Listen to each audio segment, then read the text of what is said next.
guys, kembali lagi ke Mas Gimmy Show, di mana channel yang khusus ngebahas review-review barang yang ada di rumah. Kali ini gue bakal nge-review ini teman-teman, yaitu kaliper. Ini kaliper yang manual teman-teman, dan juga yang digital. Lebih worth it yang mana dan lebih oke yang mana, langsung aja kita coba ya. Nggak usah di skip, tonton sampai habis teman-teman. Oke guys, jadi kaliper ataupun jangka sorong ini fungsinya bermacam-macam ya. Pokoknya bisa ngitung ataupun ngukur panjang ataupun lebar ya teman-teman ya. Dan ini bisa dipakai untuk kayak pipa dan juga barang-barang lain ya. Nah, kita bakal ngeliatin perbedaan antara yang digital dan juga yang manual.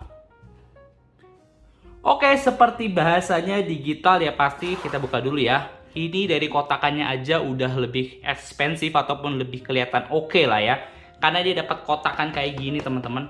Walaupun dia terbentuk dari plastik ataupun terbuat dari plastik, tapi tetap kelihatan oke dan juga lebih ringkas ya. Nah, kita buka ya.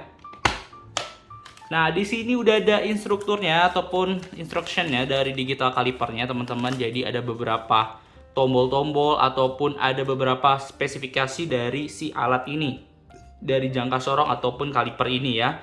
Ada instructionnya gimana cara makainya dan kira-kira gimana sih untuk penyimpanannya, dan juga ada untuk technical specificationnya kayak resolusinya, ataupun dia bisa sampai 0,01 mm dengan power di mana 1,5 volt button cell, dan juga ada speednya, working temperature, dan juga relative humidity. Jadi disimpan kurang lebih di udara kayak gimana dan di temperatur kayak gimana. Terus di sini ada structure-nya ataupun ada apa aja sih di dalam si kalipernya. Jadi nggak perlu ya kalian bahas satu-satu ya. Kalian bisa screenshot ataupun lihat ya tuh ada apa aja. Oke. Lalu misalnya ini ada types-nya, di mana ada beberapa kegunaannya nih. Ada contohnya ya. 1, 2, 3 sampai 13 fungsi. Nih ya. Dan ini cara measurement-nya ataupun cara pengukurannya. Nih ya, ada yang bisa mengukur kayak gini teman-teman. Terus ada yang bisa dari sini bagian depan kalipernya, terus bisa mengukur seperti ini dan juga bisa mengukur seperti ini. Jadi banyak banget yang bisa dilakuin. Nah, untuk lebih jelasnya untuk operasinya kalian bisa baca aja di manual booknya. Jadi kalau kalian tertarik, kalian bisa beli ataupun kalian bisa check out di link deskripsi. Jadi nanti udah gue masukin di link deskripsi, kalian tinggal check out aja dan juga lihat dulu barangnya gitu ya. Oke, nggak usah lama-lama, langsung aja kita coba tes ya. Jadi bedanya apa sih kaliper yang ini sama yang ini gitu ya, dan lebih oke mana gitu ya. Oke, kita coba kita masukin ini nih ya. Nih teman-teman. Nah, ya. Kita coba uji kira-kira kayak gimana sih hasilnya setelah diuji gitu ya. Nih, kalau pakai yang manual kalian perlu ini untuk kendolinnya ya, dikendorin dulu biar bisa digeser-geser. Nah, jadi ya kalau dikendorin sama kencengin sih sama ya, yang ini juga sama ada ya tuh. Nah, oke, kita langsung coba ukur. Nih ya. Nah, gitu ya, baru kita gini. Nah, kalau lebih amannya kalian full terus kalian ini dikunci teman-teman, biar nggak ganti-ganti. Nah, caranya begitu udah dikunci kayak gini, baru kalian angkat dan kalian baca gitu ya. Nih berapa kira-kira teman-teman jangka sorong ataupun kalipernya itu ya. Jadi kita bacanya dari depan sini gitu ya, kurang lebih berapa mili. Nah, ini kan sedikit rumit ya, karena teman-teman harus detail, apalagi yang punya mata minus ataupun mata plus, dimana dia harus baca yang kecil-kecil kayak gini ya lebih susah ya. Nah, coba kita pakai yang digital gitu ya, biar nggak ribet. Nah, kita langsung aja seperti biasa kita tarik ya, tuh. Kita tarik, kita tarik, kita tarik, kita tarik. Nah, ini kita kendorin dulu lah. Nah, oke. Langsung kita masukin aja. Set. Kita kencengin. Ya, ini bisa dikencengin dua, ini sama yang atasnya. Nih, sama yang bagian sininya nih, bisa dikencengin juga. Oke. Nah, udah, kita langsung angkat aja. Set. Langsung kebaca kurang lebih 89 nih ya, 89,81 mili, berarti kurang lebih 9 sentian ya. Oke, 9 sentian. Nah, ini kurang lebih berapa teman-teman? Tuh ya, sama ya sebenarnya hasilnya tuh, kalau misalnya teman-teman lihat tuh di 9 sentian ya kurang lebih ya. Cuma di sini 9 senti, harusnya 9 senti lebih di sini ya tuh. 9 senti 89, tapi di sini masih 80. Kayaknya ada yang salah, bentar ya. Kita lebih baik kita nolin dulu guys, bentar. Ya. Karena ini perlu dinolin dulu guys. Nih, kan ini soalnya tuh minus ya. kita nolin dulu, zero, klik zero dulu, sip, udah zero, baru kita tarik. Oke teman-teman, nah ini ya, kita coba udah dibenerin ya, tadi kendor, nah kurang lebih apakah sama? Tadi di 90-an ya, nih. Oke, ya, dipepetin, dicabut. Nih kurang lebih 90,9 atau kalau nggak bisa dibuletin jadi 91 ataupun 9 cm ya.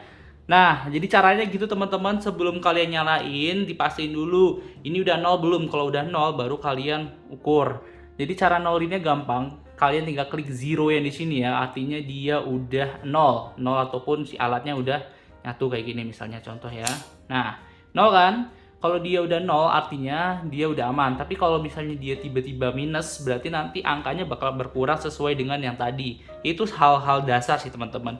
Artinya sebenarnya sama ya, fungsinya itu sama antara kaliper yang non digital ataupun yang manual seperti ini dan juga yang digital. Cuma yang digital ini ngebantu banget teman-teman untuk teman-teman yang ya ibaratnya punya mata minus ataupun plus. Kalau kalian lagi bekerja apalagi menggunakan detail-detail yang seperti ini ataupun sampai 0,01 mili, lebih bagus pakai kayak gini ya teman-teman. Nah, untuk ukur yang bagian ini teman-teman nih ya, yang bagian atasnya juga bisa kita kendorin dulu ya. Itu kita kendorin, nanti misalnya kalian mengukur ini teman-teman nih ya. Nah, kalian mengukur ini nih, kan kalau kalian bisa aja sebenarnya kalian pakai gini gitu ya, sama. Cuma ini kan dia ada berapa senti ya kelebihannya, jadi kalian gak bakal tepat kalau kayak gitu. Makanya kalian pakai ini nih. Nah kayak gini ya teman-teman. Ini kita lihat hasilnya dengan kita samain ya. Ini sebenarnya kita pepetin. Kita lihat dulu ya tuh, dinolin dulu, dan nol, baru kita langsung masang, gitu ya. Set, nih, ya, udah kurang lebih sama ya. Langsung kita cabut aja.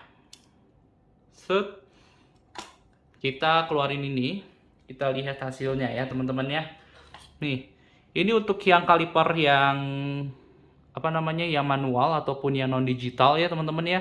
Di sini kurang lebih 11 cm, 11 lebih ya, 11, ini 11 lebih lah ya, 11 lebih, 11,2 kurang lebih ya. Nah ini di sini udah ya, kalian sesuai ya, 11,2 cm ataupun 112 mili. Jadi sama hasilnya antara yang digital sama yang manual. Cuma kalau kalian lihat ya, tadi gue ini langsung beres dapat itu 112 karena langsung keluar angkanya. Sedangkan tadi ini gue harus melihat dulu secara detail kurang lebih berapa sih panjangnya gitu ya. Mungkin kalau yang terbiasa mungkin oke, tapi kalau misalnya teman-teman yang kerepotan apalagi yang punya mata kurang bagus kayak gue kan pakai kacamata ya teman-teman ya.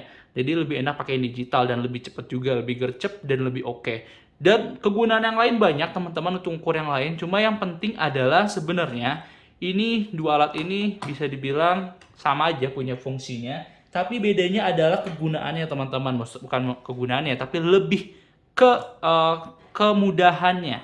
Yang pertama ini dengan cara manual, hasilnya juga sama. Kita buktikan dengan cara yang digital, ternyata hasilnya pun sama, tapi ini lebih mempermudah pekerjaan kalian. Jadi kalian kerja itu lebih cepat dan lebih mudah. Dan kalau lihat dari kemasannya, kayak kita dapat kotak kayak gini ya teman-teman ya, ini lebih oke banget kalau kalian beli yang kaliper yang digital. Oke, itu aja teman-teman. Kalau kalian emang minat sama kaliper ini, kalian bisa cek di link deskripsi. Dan kalau kalian suka sama video ini, kalian bisa like, komen, dan juga subscribe. See you in the next content. Bye-bye.